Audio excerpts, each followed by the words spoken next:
Plus de 60 attaques frappent l'est du Burkina Faso en 3 mois, alors que les rapports officiels annoncent en même temps une baisse d'environ 35% au trimestre suivant.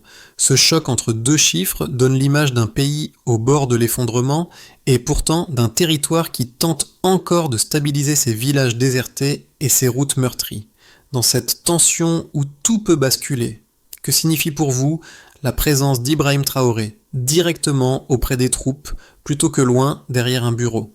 Entre ces deux réalités, une question silencieuse reste ouverte. Cette visibilité d'Ibrahim Traoré annonce-t-elle un tournant durable ou un sursis fragile? Dans un pays marqué par des années d'attaques, de villages désertés et de routes longtemps impraticables, la promesse qui émerge aujourd'hui n'a rien d'un slogan.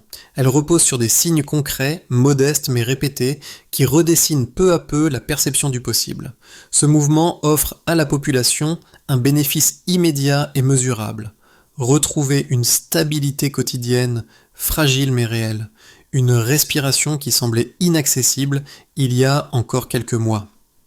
Cette orientation dépasse largement la seule logique militaire, car elle cherche à reconstruire un tissu social profondément fissuré par la peur, les déplacements massifs et la fragmentation économique.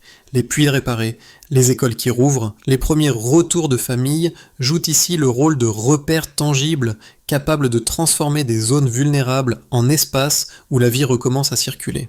Pourtant, au cœur même de cette reprise, un micro-accro persiste. Chaque avancée repose sur un équilibre précaire, dépendant d'un effort collectif qui pourrait vaciller au moindre choc, interne ou externe. Dès lors, une interrogation demeure. Cette dynamique naissante peut-elle se maintenir si la pression s'intensifie à nouveau? Les premiers rapports militaires dévoilent une rupture inattendue. Alors que plus de 60 attaques ont frappé l'est du Burkina Faso en 3 mois, les offensives diminuent soudain d'environ 35% au trimestre suivant. Cette bascule chiffrée ne dit pas encore la paix, mais elle modifie clairement le rythme, forçant les observateurs à revoir leur lecture d'un conflit longtemps perçu comme un glissement continu vers l'effondrement. Au milieu de ce déplacement du danger, un détail reprend de l'importance. La présence régulière d'Ibrahim Traoré parmi les troupes, non comme un geste d'autorité, mais comme un marqueur symbolique que l'État cherche à ancrer directement sur le terrain plutôt que dans des distances protocolaires. Dans les zones libérées, les micro-signaux émergent d'abord dans les gestes. Les puits réparés réapparaissent comme des points de vie autour desquels les habitants recommencent à se rassembler. Les écoles rouvertes deviennent des repères dans un paysage longtemps dominé par les fermetures successives. Les familles reviennent parfois timidement, parfois avec prudence, mais leur retour suffit pour redonner forme au village déserté. Ces sias, modestes en apparence, dessinent une dynamique nouvelle, où la reconstruction ne repose plus sur des déclarations, mais sur une accumulation d'efforts concrets. L'armée régulière et les volontaires pour la défense de la patrie maintiennent une présence constante sur les positions reprises, créant des poches de stabilité dans des zones où le sentiment d'abandon avait longtemps dominé. La communication entre les régions reprend progressivement, les routes réparées redevenant les veines essentielles d'un pays encore pris entre résistance et épuisement. Dans ce réseau fragile, chaque avancée demeure tributaire d'une coordination étroite entre civils et militaires, et chaque recul rappelle la précarité du moment. À mesure que ces éléments se combinent, une réalité s'affirme doucement. La survie collective dépend désormais d'un effort dispersé, parfois improvisé, mais soutenu. Reste alors une question déterminante. Combien de temps cet équilibre peut-il tenir sans se fissurer ? Dans les zones récemment sécurisées, la reconstruction ne commence pas dans les bureaux, mais dans la poussière dense où soldats et volontaires maintiennent des positions acquises au prix de semaines d'efforts. Les forces régulières et les volontaires pour la défense de la patrie partagent les mêmes risques, la même fatigue et souvent les mêmes pertes, transformant chaque point d'appui en espace de résistance ancré dans le réel. Cette proximité forge une cohésion inattendue, car les hommes engagés deviennent les premiers repères visibles d'un État qui cherche à renouer avec les populations isolées. Dans ces moments silencieux, les gestes comptent davantage que les discours, et chaque présence sur le terrain crée une zone de respiration nouvelle. Deux scènes illustrent ce basculement fragile. Dans un village vidé par les attaques, quelques familles reviennent planter les premières graines derrière les lignes sécurisées. Un acte minuscule mais lourd d'espoir pour un territoire meurtri. Ailleurs, un groupe de volontaires composé d'enseignants et d'agriculteurs restaure un puits effondré, permettant à plusieurs dizaines de personnes d'accéder à une eau indispensable. Ces initiatives, modestes mais régulières, montrent que la reconstruction procède d'accumulation patiente plutôt que de gestes spectaculaires. Elles rappellent aussi que sans ces interventions locales, les avancées militaires demeureraient trop fragiles pour soutenir un retour durable des habitants. À travers ces figures de terrain, une conclusion s'impose. La stabilité commence toujours au plus près. À ce moment, tout semble basculer. L'est du Burkina Faso entre dans une séquence où les attaques se multiplient rapidement, frappant village après village et forçant des milliers de familles à fuir les zones exposées. Les forces régulières, confrontées à des groupes insurgés mobiles et déterminés, peinent à protéger l'ensemble des axes essentiels, ce qui renforce le sentiment d'isolement des populations. Les routes se brisent, les marchés deviennent silencieux, et l'impression d'un pays glissant vers une rupture majeure commence à se diffuser jusque dans les localités qui n'avaient pas encore été touchées. La pression augmente au point que plusieurs communes tombent temporairement sous la poussée ennemie, révélant les limites d'une armée dispersée sur un territoire immense. Cette première phase installe une atmosphère saturée d'incertitude où chaque journée peut annoncer un nouveau revers. Au sommet de la tension, un renversement apparaît. Lorsque la situation semble atteindre un seuil critique, un mouvement se met en place. Les volontaires pour la défense de la patrie, mobilisés dans l'urgence, deviennent un appui décisif pour sécuriser les lignes et réoccuper les zones perdues. Leur présence change la dynamique. Ils renforcent les positions, stabilisent des localités entières et soutiennent l'armée dans des secteurs où elle ne pouvait plus tenir seule. Le général Margaro réorganise rapidement les unités, verrouille les points sensibles et prépare une reprise progressive des routes stratégiques. Les drones fabriqués localement, capables d'identifier plus d'une centaine de camps ennemis en quelques mois, offrent une perception nouvelle du terrain et permettent de réduire les pertes civiles comme militaires. C'est dans cette montée de résistance qu'apparaît Ibrahim Traoré auprès des troupes, non comme une figure distante, mais comme une présence ancrée dans la poussière et les risques du front. Sa visibilité auprès des soldats contribue à solidifier l'idée que la lutte pour la stabilité ne se mène pas uniquement depuis la capitale, mais au plus près des lignes actives. Peu après, des répliques profondes se manifestent. À mesure que les positions se consolident, un cycle inverse commence à se dessiner dans les zones libérées. Les villages autrefois désertés voient les premières familles revenir, souvent avec hésitation, mais guidés par l'espoir que les incursions se réduisent durablement. Les écoles rouvrent dans les secteurs stabilisés et redonnent un rythme aux enfants contraints de se déplacer depuis des mois. Les puits restaurés réintroduisent une ressource vitale qui avait disparu dans de nombreuses communautés, offrant un signal tangible qu'un effort coordonné porte déjà ses fruits. Les routes principales, longtemps coupées, reprennent vie lentement, facilitant les échanges entre régions et rendant possible les convois humanitaires. Cette progression n'efface pas les blessures profondes, car plus de 150 morts ont marqué la période récente et les dégâts matériels dépassent plusieurs centaines de millions de dollars, mais elle crée un couloir étroit dans lequel la reconstruction peut s'enraciner. Dans cette phase, la présence intermittente d'Ibrahim Traoré près des unités renforce la perception que l'État se manifeste là où les risques sont les plus élevés. Ces éléments posent une question essentielle. Cette dynamique peut-elle résister à la prochaine secousse ? La dynamique récente s'observe d'abord à travers un contraste net. Plus de 60 attaques ont touché l'est du pays en 3 mois, mais les rapports indiquent une baisse d'environ 35% au trimestre suivant. Ce recul mesuré signale un ralentissement réel du rythme offensif, même si la menace persiste à un niveau élevé. Il souligne aussi la capacité des opérations coordonnées à briser progressivement l'initiative ennemie dans plusieurs zones frontalières. Dans cette évolution, la présence d'Ibrahim Traoré parmi les unités n'apparaît pas comme un détail, car elle renforce symboliquement un dispositif déjà étiré au maximum. Ensemble, ces éléments chiffrés compose un premier repère d'un conflit qui ne suit plus la même cadence. Le deuxième indicateur repose sur la réappropriation des axes vitaux, avec environ 70% des routes stratégiques désormais rétablies et sécurisées. Cette part élevée indique que les circulations essentielles reprennent dans des secteurs longtemps coupés du reste du pays. Elle montre aussi une amélioration concrète de la mobilité des populations et des convois humanitaires. La présence militaire régulière sur ces routes renforce la perception d'une continuité sécuritaire plutôt que d'avancées ponctuelles. Dans cette configuration, Ibrahim Traoré cherche à lier stratégie et terrain en soulignant que chaque axe repris représente un espace où la reconstruction peut s'enraciner.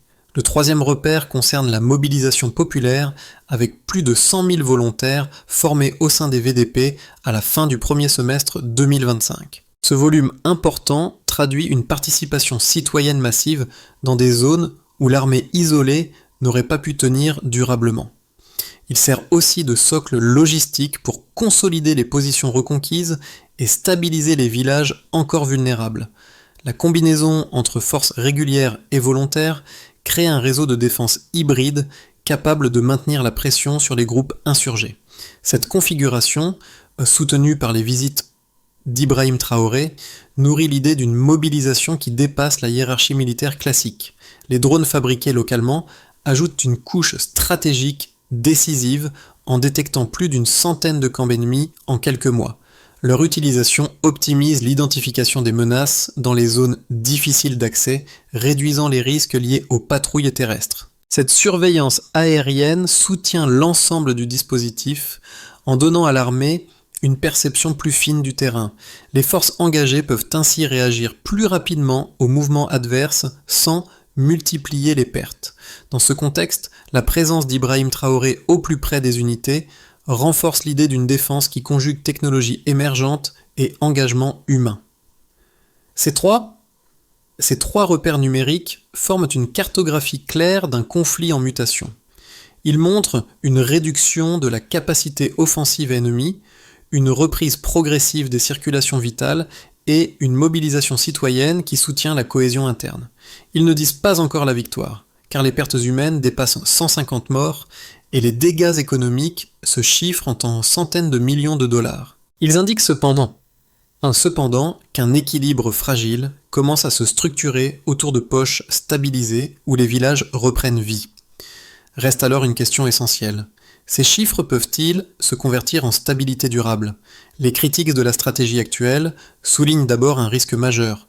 La dépendance croissante envers une défense communautaire pourrait conduire à une militarisation diffuse de la société. Pour eux, la multiplication des unités locales armées brouille les responsabilités institutionnelles et affaiblit progressivement les structures étatiques déjà fragilisées par des années de conflits. Ils redoutent aussi que la présence accrue de civils engagés sur des lignes de front mouvantes crée des tensions internes difficiles à apaiser lorsque les pressions sécuritaires diminueront. Enfin, l'usage intensif de technologies émergentes comme les drones pourrait accentuer un type de guerre asymétrique dont les logiques échappent souvent au cadre habituel de contrôle communautaire. À l'opposé, les défenseurs de cette orientation affirment que la survie du Burkina Faso repose précisément sur la mobilisation large de ses habitants. Ils rappellent que les plus de 60 attaques du premier trimestre 2025 n'ont pas provoqué l'effondrement complet du pays grâce à l'engagement déterminant des volontaires pour la défense de la patrie. Pour eux, la réduction d'environ 35% des offensives au trimestre suivant confirme l'utilité de cette organisation diffuse qui a permis de tenir des zones que l'armée isolée n'aurait pas pu sécuriser durablement. Ils soulignent également que la réouverture d'environ 70% des routes stratégiques illustre une forme d'efficacité concrète, mesurable dans la vie quotidienne des communautés. Entre ces deux positions, une réponse plus nuancée se dessine à partir des données disponibles dans les rapports militaires. Les indicateurs montrent une baisse réelle du rythme offensif, une reprise de la circulation vitale sur les axes principaux et une mobilisation citoyenne dépassant 100 000 volontaires, 3 éléments qui ont empêché un effondrement systémique malgré les pertes humaines et les dégâts matériels considérables. Cependant, ces résultats ne garantissent pas une trajectoire sans risque. La participation massive de civils reste une force aussi utile que potentiellement instable si elle n'est pas accompagnée d'un cadre clair, cohérent et durable. Reste à savoir, ce modèle hybride peut-il tenir sans s'effriter de l'intérieur? Un glissement discret apparaît. Dans plusieurs villages récemment sécurisés, le rythme quotidien ne dépend plus uniquement des patrouilles, mais des premiers gestes de vie qui reviennent presque malgré eux. Les habitants réapparaissent avant même la fin complète des opérations de déminage, comme si la peur avait perdu une partie de sa prise sur eux. Cette inversion minuscule dans son apparence modifie pourtant la dynamique profonde, car elle montre que la population n'attend plus seulement la protection.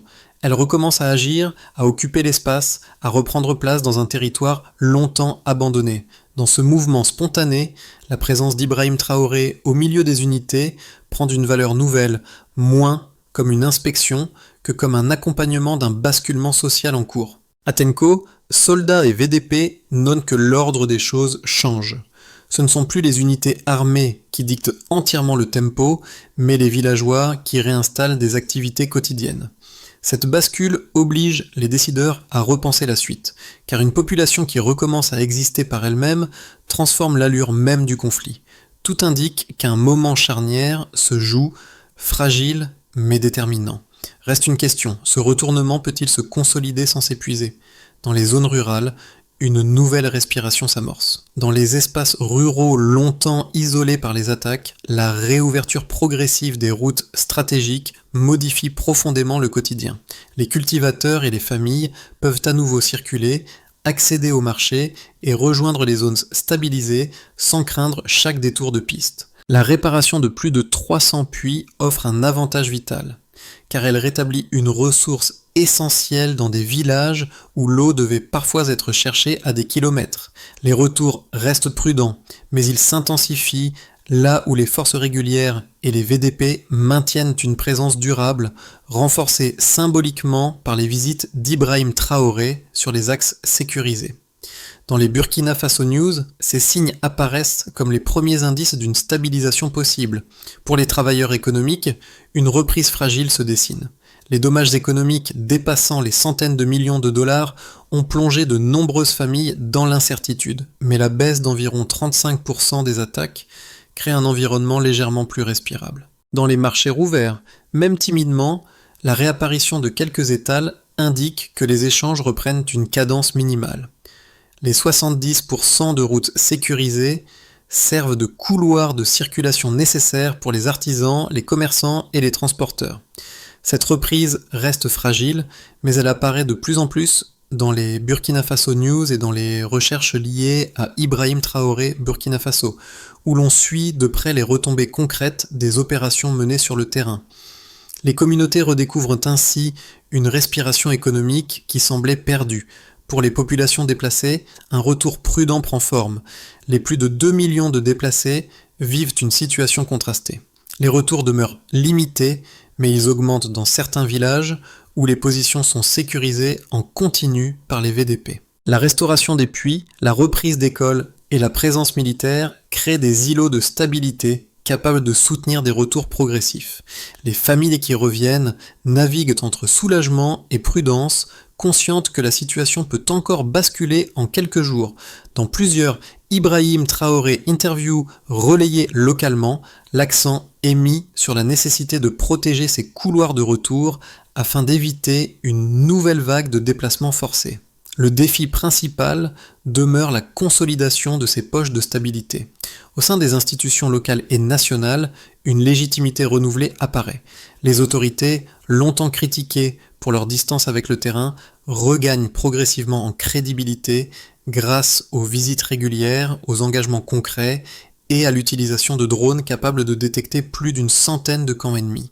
Les forces régulières et les VDP coopèrent pour stabiliser les zones sensibles et rétablir des bases essentielles. Dans ce cadre, Ibrahim Traoré incarne une articulation entre décision politique et présence opérationnelle. ce qui nourrit l'attention médiatique et les recherches portant sur Ibrahim Traoré, Burkina Faso. Cette dynamique renforce l'idée que la cohésion institutionnelle peut renaître même dans un contexte dégradé. Dans cet ensemble, une question demeure. Ces 4 dynamiques convergeront-elles assez longtemps pour créer une stabilité durable? Scénario central, une stabilisation lente, conditionnelle mais réelle. Dans la trajectoire la plus probable selon les dynamiques actuelles, la baisse d'environ 35% des attaques serait maintenue grâce à une pression continue sur les groupes insurgés. Les 70% de routes stratégiques sécurisées resteraient opérationnelles, permettant aux marchés fragiles de se reconnecter et aux familles de poursuivre des retours prudents. Les drones fabriqués localement continueraient de détecter des camps ennemis, soutenant une surveillance régulière dans les zones difficiles d'accès. Les VDP, déjà massivement engagés, stabiliseraient les localités récemment reprises, même si leur fatigue constituerait un point de fragilité. Dans ce scénario, le pays avancerait sur une ligne étroite où chaque recul pourrait inverser l'équilibre. Scénario optimiste, une accélération inattendue des progrès. Dans la version la plus favorable, les actions conjointes des forces régulières et des volontaires s'amplifieraient, consolidant davantage de zones sensibles. Les routes stratégiques deviendraient des corridors pleinement fonctionnels, réactivant les circulations vitales vers les marchés, les écoles et les centres administratifs. Les retours de population augmenteraient grâce à une réduction progressive des incursions et à une coordination plus fluide entre villages et unités présentes. Les drones et les unités mixtes pourraient neutraliser plusieurs positions ennemies, diminuant encore la capacité de nuisance dans les régions clés. Cette dynamique permettrait de passer d'une survie organisée à une reconstruction active. Scénario sombre, une reprise de la violence et un retour en arrière. Dans le cas le plus défavorable, les groupes insurgés profiteraient d'un essoufflement des forces civiles ou d'un vide sécuritaire local pour reprendre l'initiative. Les routes redeviendraient dangereuses, bloquant les échanges et coupant à nouveau les villages. Les retours de famille s'arrêteraient brutalement, tandis que les écoles et les points d'eau restaurés seraient menacés par des incursions récurrentes. Les dégâts économiques, déjà estimés en centaines de millions de dollars, s'aggraveraient, prolongeant l'instabilité sociale et les déplacements forcés. Ce scénario marquerait une rupture douloureuse dans un processus encore fragile. Dans tous les cas, la période à venir exige une lecture flexible. Considérer chaque avancée comme réversible et chaque recul comme récupérable à condition d'agir rapidement autour des axes sécurisés, des puits restaurés et des zones scolaires encore actives. Reste une question clé: quel scénario guidera réellement les décisions locales dans les mois qui viennent? A. Ceux qui vivent dans les zones libérées. Pour les habitants revenus dans les villages récemment sécurisés, la reconstruction ne s'exprime pas en statistiques mais en gestes immédiats. Un puits restauré, une école qui rouvre, un champ que l'on replante après des mois d'abandon. Chaque élément du quotidien qui reprend forme à l'ège une tension constante née des attaques répétées. Les familles oscillent entre soulagement et vigilance, conscientes que le moindre bruit peut encore raviver la peur accumulée. Pourtant, ces micro-victoires suffisent à redonner une ancre psychologique à des communautés qui avaient cessé de croire à un retour possible. Ce sont ces détails concrets qui façonnent le premier niveau de la stabilisation. B. Ceux qui cherchent à reconstruire leur cohésion sociale. Pour les enseignants, artisans et jeunes désorientés par des années de violence, la stabilisation récente ne garantit pas encore un avenir structuré, mais elle ouvre un espace mental respirable. La reprise des routes stratégiques permet à certains de reprendre un travail, même partiellement, tandis que les écoles réactivées ramènent une forme de rythme dans les journées. Les échanges reprennent dans les marchés, même timidement, offrant aux petites activités un minimum de traction. Dans cette atmosphère encore fragile, 2 gestes simples aident: se reconnecter aux réseaux locaux et redonner priorité aux routines partagées. C. Ceux qui observent à distance mais ressentent l'impact. Pour les groupes plus éloignés du front, la mobilisation des volontaires et la présence accrue des forces régulières deviennent des signaux que le pays refuse de renoncer à sa cohésion. Cet état d'esprit, même diffus, soutient les efforts des zones prioritaires. et redonne à certains la volonté de s'impliquer dans les initiatives locales. Reste une question essentielle, comment transformer ces expériences vécues en dynamique durable ? Pour commencer, il devient essentiel de sécuriser durablement les zones stabilisées. La première étape consiste à maintenir une présence continue dans les villages clés à travers des patrouilles mixtes réunissant forces régulières et VDP. Chaque position stabilisée doit être vérifiée quotidiennement, avec un suivi simple, diminution des déplacements forcés et maintien de l'accès aux axes secondaires. Cette vigilance empêche les retours soudains de groupes insurgés dans les secteurs reconquis. Dans cette logique, Ibrahim Traoré insiste sur une approche directe où la surveillance doit rester visible pour rassurer les habitants. Le progrès se mesure en jours consécutifs sans incident majeur sur les routes locales. Ensuite, restaurer les infrastructures vitales selon un calendrier strict apparaît comme une étape naturelle. La deuxième étape vise à accélérer la remise en état des puits, des routes et des écoles, déjà amorcées dans plusieurs zones libérées. Chaque chantier doit être piloté conjointement par les autorités locales et les équipes civiles capables d'intervenir rapidement. L'indicateur principal reste le retour durable des activités quotidiennes. Enfants présents en classe, circulation régulière sur les axes, accès continu à l'eau. Cette matérialité immédiate renforce la perception d'une normalisation progressive. Elle transforme aussi chaque amélioration en levier direct pour la stabilité. Par ailleurs, réduire les fractures internes par un dialogue structuré devient un levier important. La troisième étape repose sur des cercles de dialogue communautaire appelés à traiter les tensions issues des années de déplacement et de rupture sociale.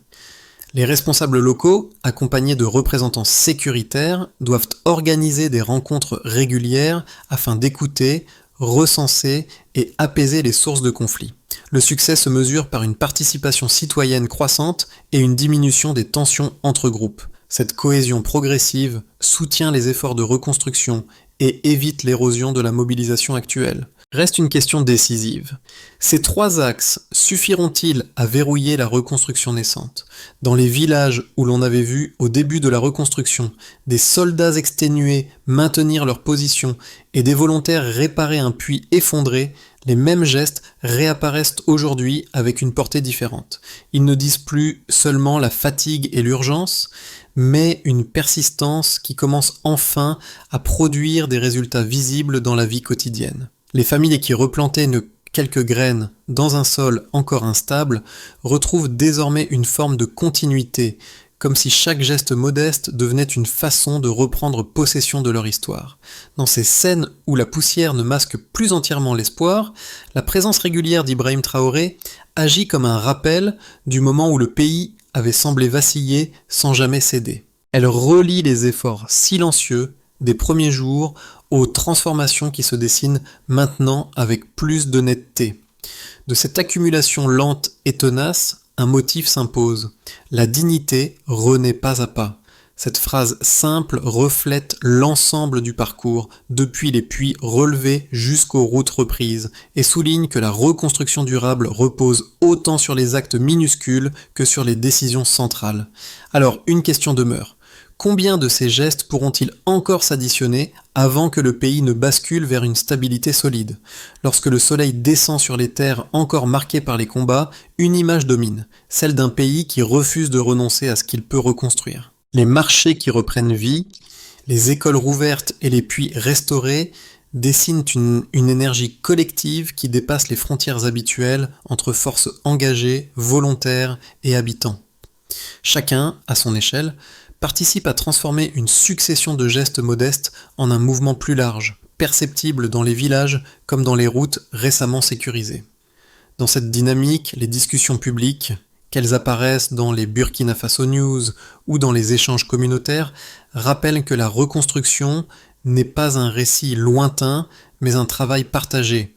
Cette trajectoire, faite de patience, de fragilité et de persévérance, ouvre une possibilité simple, celle d'un avenir que l'on construit ensemble plutôt qu'en parallèle. Alors, face à ce mouvement collectif qui dépasse les crises successives, quelle place choisirions-nous d'occuper si un tel défi se présentait à nous